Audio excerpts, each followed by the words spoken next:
এইবিলাক কি চলি আছে? কোনে চলাই আছে?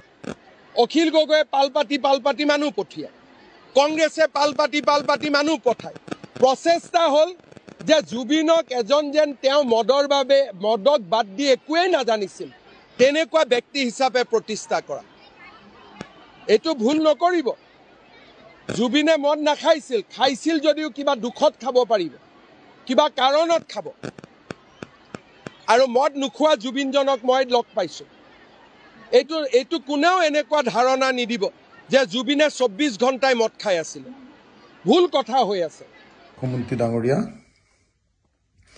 আপুনি আচলতে এইবিলাক কি ক'ব খুজিছে? আপোনাৰ আচলতে উদ্দেশ্যটো কি? জুবিনদাৰ মৃত্যুৰ পাছত আপোনাৰ কথাবিলাক ইমান অসংলগ্ন হৈ গৈছে কিয়? আপুনি কিয় ইমান ভয় খাইছে? আপুনি কিয় ইমান উন্মাদ হৈছে? আপুনি কিয় ইমান এনেকুৱাকে অদৰকাৰীভাৱে চেল বেলাই ফুৰিছে? কি হৈছে মুখ্যমন্ত্ৰী ডাঙৰীয়া? আচৰিত, আপোনাৰ কথাবিলাকৰ উত্তৰ দিবলৈ একো নাই, কিন্তু আপোনাৰ উদ্দেশ্য আমি বুজিছোঁ। মুখ্যমন্ত্ৰী ডাঙৰীয়া, আপুনি জুবিনদাক চৰিত্ৰ খনন কৰিব খুজিছে নহয় জানো? মুখ্যমন্ত্ৰী ডাঙৰীয়া, আপুনি জুবিনদাক মদাহী বুলি প্ৰতিষ্ঠা কৰিব খুজিছে নহয় জানো?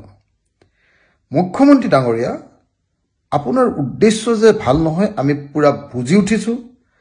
আপুনি যে আচলতে জুবিনদাৰ বিৰুদ্ধে কথা ক'ব খুজিছে, জুবিনদাৰ বদনাম কৰিব খুজিছে, জুবিনদাৰ চৰিত্ৰ হনন কৰিব খুজিছে, আৰু জুবিনদাক যে জনমানসত হেয় প্ৰতিপন্ন কৰিবৰ কাৰণে বক্তব্যবিলাক প্ৰদান কৰি আছে, এইটো আমি একদম স্পষ্টকৈ বুজিছোঁ।